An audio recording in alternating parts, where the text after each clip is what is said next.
This is Max and Mia Podcast.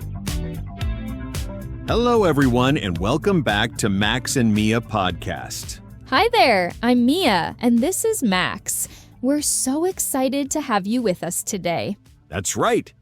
For those of you who are new to our show, Max and Mia Podcast is designed especially for English learners at A2 to B2 levels. We're here to help you improve your English in a fun and practical way. And today, we have a really interesting topic for you. Talk about your past in English. We're going to explore how to share stories about your childhood, your teenage years, and other important events from your past. This episode is perfect if you want to learn how to tell stories about yourself, talk about memories, or simply have conversations about what happened before in your life. You're going to learn so much today, especially past tense verbs. We'll be using lots of different past tenses, and you'll hear them in natural contexts. And don't forget, after listening to this episode, you can find the complete transcript in the video description, along with all the past tense verbs we use today. This way, you can review everything and practice even more. So grab your notebook, get comfortable, and let's start this journey into the past together.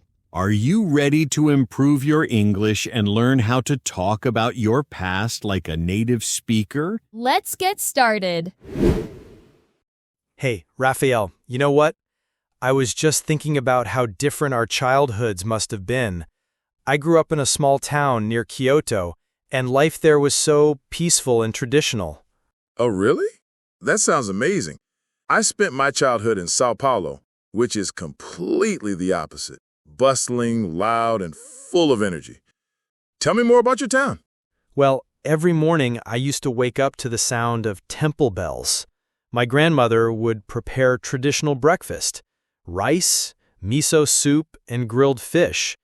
She always insisted we eat together as a family. What did your mornings look like? Wow, that's so serene. My mornings were chaotic, but fun. My mom would blast samba music while she cooked. We'd devour fresh pão de açúcar, that's Brazilian bread, with butter and jam. My little sister would dance around the kitchen, spilling juice everywhere. That sounds lively. I remember during spring, my family would venture to see the cherry blossoms. We'd pack elaborate picnic lunches and gather under the trees for hours. People would recite poetry and play traditional music. The whole community would participate in this beautiful ritual. Cherry blossoms. I've always dreamed of seeing those. In Brazil, we had carnival season, the complete opposite of your peaceful gatherings. My neighbors would rehearse samba routines in the streets for months. Everyone would contribute to making colorful costumes. The energy was absolutely electric. I can't even imagine that level of celebration. Our festivals were much quieter. During summer festivals, we'd wear yucatas, traditional summer robes, and stroll through lantern-lit streets. Vendors would display beautiful handcrafted items, and we'd sample traditional sweets. That sounds so elegant. Our street parties would stretch until dawn. People would barbecue on every corner. We called it churrasco. The aroma of grilled meat would drift through entire neighborhoods. Kids would sprint between the adults, playing football with makeshift balls. Speaking of food, my mother would preserve vegetables for winter. She'd pickle cucumbers, radishes, and cabbage in large ceramic pots. The process would consume entire weekends, but the results sustained us through cold months. Food preservation. My grandmother would prepare huge batches of feijoada, our national dish, with black beans and meat. She'd simmer it for hours, and the smell would lure neighbors from blocks away. Everyone would contribute ingredients, and she'd distribute portions to different families. That's so generous. Community bonds seemed strong in your culture, too. In my town, neighbors would collaborate during rice planting season. Everyone would wade into the flooded fields, working together from sunrise to sunset. Children would chase frogs and catch dragonflies while adults labored. Rice fields sound magical. We had community gardens in our favela. Residents would cultivate tomatoes, peppers, and herbs on rooftops and small plots. My uncle would distribute seeds and teach people about sustainable farming. It really united our community. Education was very structured in my childhood. We'd kneel on tatami mats during calligraphy lessons, practicing each stroke with precision. Our teacher would demonstrate proper brush techniques, and we'd repeat characters hundreds of times until they achieved perfection. That requires incredible discipline. Our school was much more informal. Teachers would encourage us to express ourselves freely. We'd compose songs about our experiences and perform them for other classes. Art wasn't about perfection. It was about passion and creativity. I admire that approach. Traditional expectations sometimes restricted our self-expression. However, I treasured moments when my grandfather would share ancient folk tales. He'd narrate stories about brave samurai and wise emperors, while we sipped green tea by the fireplace. Storytelling traditions are precious. My great-grandmother would recount legends about Brazilian folklore, stories of mystical creatures from the Amazon rainforest. She'd mimic different character voices, and we'd gasp with excitement during scary parts. It's fascinating how different cultures preserve their heritage through storytelling. Looking back, I realize how those traditions shaped who I became. Absolutely.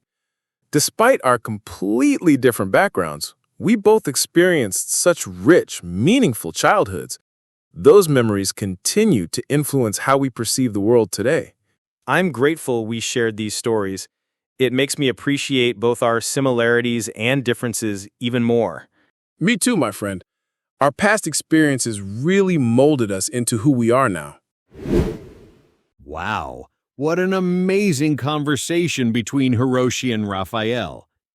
Did you notice how naturally they shared their childhood memories, Mia? Absolutely, Max. That dialogue was packed with useful past tense structures. Let's break down what we just heard for our listeners. First, let's talk about the most common way they introduced their past experiences. Both Hiroshi and Raphael used I used to and would to describe repeated actions in the past. For example, Hiroshi said, I used to wake up to the sound of temple bells, and my grandmother would prepare traditional breakfast. Exactly. These structures are perfect for talking about habits and routines from the past. Notice how used to and would both express things that happened regularly but don't happen anymore. Raphael also used this pattern. My mom would blast samba music, and people would rehearse samba routines. Now, here's something really important. They didn't just use simple past tense. They mixed different past structures to make their stories more interesting. Listen to this. I was just thinking about how different our childhoods must have been. I grew up in a small town near Kyoto. Good observation. Hiroshi started with past continuous. He said, I was thinking to set the scene, then switched to simple past grew up for the main fact. This combination makes the storytelling much more dynamic and natural. And did you catch those lovely descriptive moments? Raphael said the aroma of grilled meat would drift through entire neighborhoods, and kids would sprint between the adults. These verbs, drift and sprint, are not your typical textbook verbs, but native speakers use them all the time. Absolutely. Those vivid verbs really brought the story to life, didn't they? Drift gives us the image of smell floating gently through the air, and sprint shows kids running fast and playfully. This is how you make your past stories come alive. Another pattern I loved was how they used past perfect to show sequences. When Raphael said, She'd simmer it for hours, and the smell would lure neighbors from blocks away. That apostrophe "ed" is actually would, showing a repeated past action. And notice how they asked follow-up questions to keep the conversation flowing. What did your mornings look like? And tell me more about your town. This is exactly how native speakers transition between topics when sharing past experiences. The cultural vocabulary was fantastic too. Words like yukata, churrasco, feijoada. They explained these terms naturally within the conversation. This shows you can talk about your culture while practicing English. One more thing. Did you notice how they use time markers? During spring, every morning, during summer festivals, for months. These phrases help organize your past stories and make them clear for listeners. Before we move on, let's highlight some of those less common but very useful past tense verbs we heard. Devoured, ventured, rehearsed, preserved, treasured, and molded. These aren't in basic textbooks, but they're perfect for intermediate learners. Exactly. And here's a tip for our listeners. Both friends showed genuine interest in each other's stories. They used expressions like, "That sounds amazing," "I can't even imagine," and "That's so generous." This emotional engagement makes conversations about the past much more natural and enjoyable. So, to summarize what we learned, mix different past structures, use vivid verbs, ask follow-up questions, include time markers, and most importantly, show genuine interest in the stories you're hearing. Great summary, Max. Now, are you ready for our next audio? We're going to hear something completely different but equally interesting. Hey, Diego. I was scrolling through old photos yesterday and stumbled upon pictures from my teenage years in London. It brought back so many memories. What was your adolescence like in Mexico City? Oh, those were wild times. I remember I was always getting into trouble with my friends. We'd sneak out of the house after our parents had fallen asleep and wander around the neighborhood until dawn. Did you rebel against your parents too? Not exactly rebel, but I definitely pushed boundaries. I used to pretend I was studying at the library, but actually I'd meet my boyfriend at the park. My mom eventually discovered our secret when she spotted us holding hands near the fountain. Parents always figure things out, don't they? My dad caught me once when I had skipped school to attend a football match. I thought I had covered my tracks perfectly, but apparently the school had phoned home. I was grounded for a month. A whole month? That's harsh. I remember when I dyed my hair bright pink without permission. My parents were furious. They'd saved money for months to send me to a prestigious private school, and I showed up looking like a punk rocker. Pink hair? I bet you looked amazing, though. I convinced my parents to let me grow my hair long like a rock star. For 2 years, I resembled a member of a heavy metal band. My grandmother used to complain that I looked like a girl. At least you had creative freedom. My school had enforced strict uniform policies. We weren't allowed to express ourselves at all.